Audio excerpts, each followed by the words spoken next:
Scan చేసిన QR code డైనమిక్గా real time బేసిస్లో ఆటోమేటిక్గా అప్లోడ్ అవుతుంది. దాని ఆధారంగా పారదర్శకంగా మేం చేస్తే చంద్రబాబు నాయుడు గారు అనే వ్యక్తి ఎటువంటి దుర్మార్గమైన ఆలోచనలతో దుర్మార్గమైన ఆరోపణలు చేస్తూ ఉన్నాడు అనడానికి నిదర్శనం. వాస్తవాలు ఇలా ఉంటే చంద్రబాబు నాయుడు గారు ఇప్పుడు భయపెట్టి బెదిరించి తప్పుడు సాక్ష్యాలు సృష్టించి తప్పుడు వాంగ్మూలాలను సృష్టించి అరాచకంగా చంద్రబాబు నాయుడు గారు వ్యవహరిస్తూ ఉన్నాడు. బ్రేవరేజెస్ కార్పొరేషన్స్ లో పనిచేస్తా ఉన్న సత్యప్రసాద్ అనే వ్యక్తి ఒక సాధారణ ఉద్యోగి, సూపరింటెండెంట్ స్థాయి. ఎంతమంది సూపరింటెండెంట్ ఉంటారో తెలుసా ఎక్సైజ్ డిపార్ట్మెంట్లో? పదుల సంఖ్యలో ఉంటారు.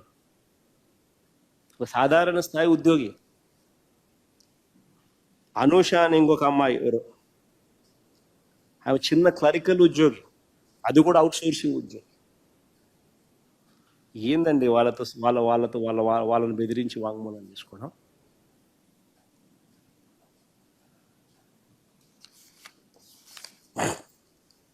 ఇక బ్రేవరేజెస్ కార్పొరేషన్ ఎండీగా పనిచేసిన వాసుదేవ్ రెడ్డి, ఈ ప్రభుత్వం తనను వేధిస్తుందని హైకోర్టులో 3 సార్లు యాంటిసిపేటరీ బెయిల్ పిటిషన్ ఫైల్ చేసినాడు ఈ మనిషి. ఈ ప్రభుత్వం తనను వేధిస్తూ ఉందని, హెరాస్ చేస్తూ ఉందని 3 సార్లు యాంటిసిపేటరీ బెయిల్ పిటిషన్ హైకోర్టులో ఫైల్ చేసినాడు. ఇలాంటి వ్యక్తిని బెదిరించి భయపడిచ్చి చివరకు లొంగ తీసుకుని, ఇలాంటి వ్యక్తి మళ్ళీ స్టేట్మెంట్ ఇచ్చిన తర్వాత ఈయన సెంట్రల్ గవర్నమెంట్కి మళ్ళీ వెనక్కి వెళ్ళిపోవడానికి ఎన్ఓసి ఇచ్చారు. అంతవరకు ఎన్ఓసి బ్లాక్ చేసి,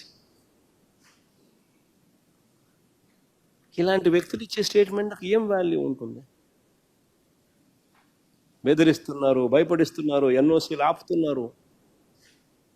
ఆయన నన్ను బెదిరిస్తున్నాడు అని హైకోర్టులో యాంటిసిపేటరీ బెయిల్ పిటిషన్ 3 సార్లు వేసుకున్నా కూడా దిక్కు దివానం లేదు.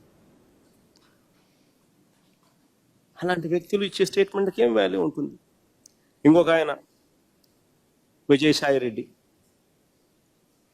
చంద్రబాబుకు లొంగిపోయిన మరో వ్యక్తి. రాజ్యసభ సభ్యుడిగా 3.5 సంవత్సరం తనకు టర్మ్ ఉండగా